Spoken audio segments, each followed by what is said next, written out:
Can you hear me now? Good, because welcome to Schoology and You, a video series created to aid the staff of Sidney City Schools in their journey of enlightenment.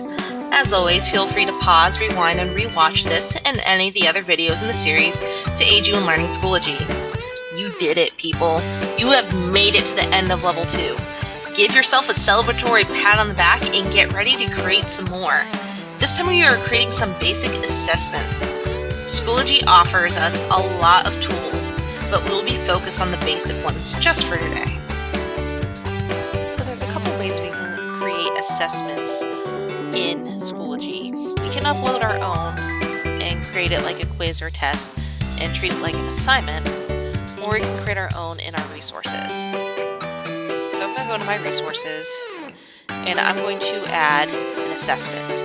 Do not click add test or quiz because this is going to be going away soon. Schoology is getting rid of it. They want everyone to use the assessment tool.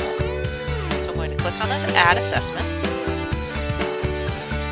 And let's say this is a sand castle quiz. Give it a maximum amount of points. It's just a quiz, 10 points. And we can add additional information if we want. We don't have to.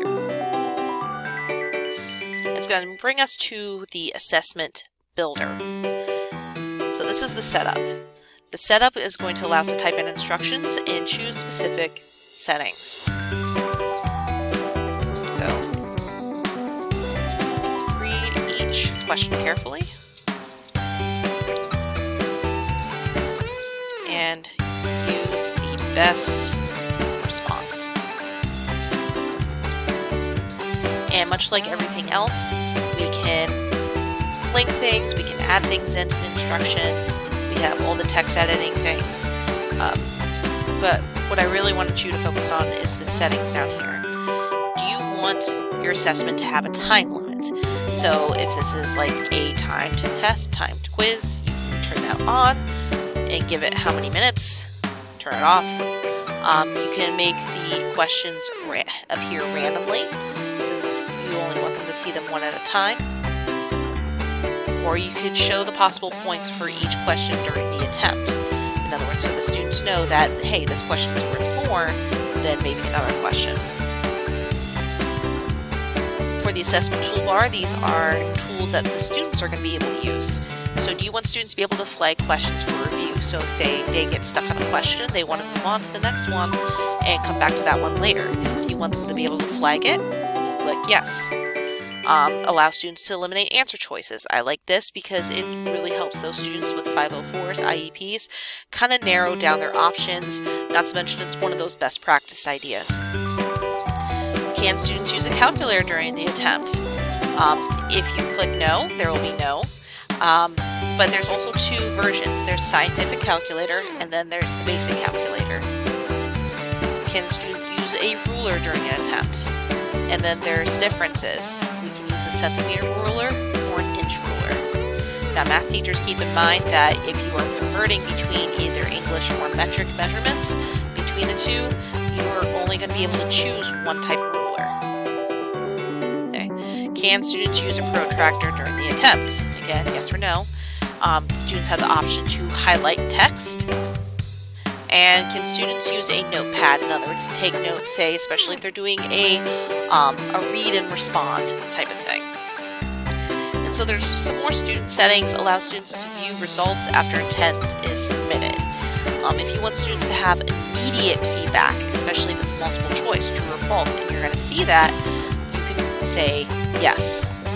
You could also say yes with correct answers if this is a single attempt type of thing. So again, we can have the number of attempts students can submit. If you want students to keep taking it, you can have up to 20 times that students are able to take this. Students can change and review answers before submitting an attempt. If unsubmitted attempts exist, students will be able to resume them. So in other words, until a student finishes all attempts, they'll be able to go back in and retake it. So be careful how many times you allow students to retake something. Save that, and now it's going to give me the option to add questions. So if we look on the left side here, there are many many different options, and we're only going to look at a few of them. So let's start with the basic multiple choice. So we're going to add a multiple choice question here.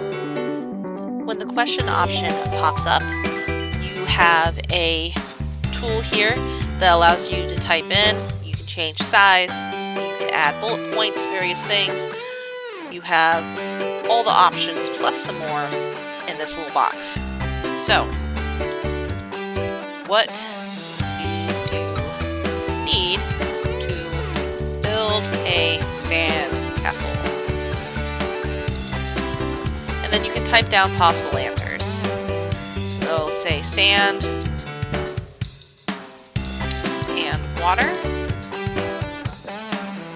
sand and air,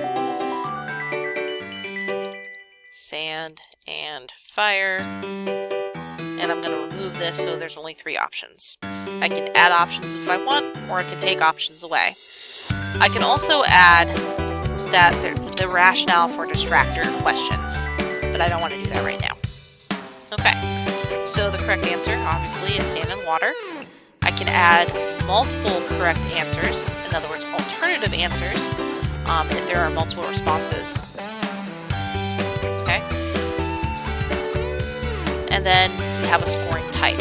Either I want an exact match, or I want a partial match. Since it's multiple choice, I'm probably going to want an exact match because there's only, a yes or no type of thing. I can shuffle the options so the options are different depending on the student, but I do not want multiple responses because that won't make sense. But you could make it multiple responses where students can choose more than one answer. So there's different ways to lay out the questions.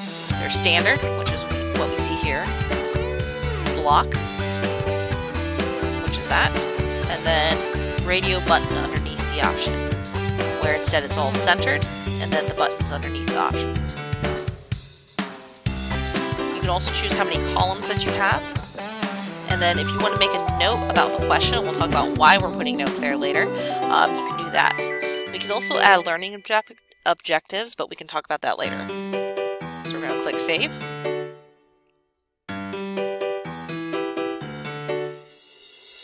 So we're going to click Save and wait for it to save. And it takes a minute because it's adding it to your quiz and saving all of your options here. And there's your first question. The rest of the questions are pretty much the same idea. True and false. We also have matching, ordering, fill in the blank with drop down. So if you don't want to just have them type it in and you want them to be able to choose from a list, you can do that. You can also do a fill in the blank where they have to drag and drop the parts into the statement. We also have a short answer or essay. I want to take a look at the matching here. Okay, so you're going to put a question where you can match, say, maybe the type of sandcastle to where it would be found, or the color of sand to where beaches are, or let's say formulas to what we would be using them for in chemistry or in math, and so on. And the same idea here, we would click and drag things so that way we know what options fit what. We may not want to have duplicate responses. We may want to have duplicate responses. But overall, you're going to want to play around with this first half of the question items to kind of find how they feel and what they look like.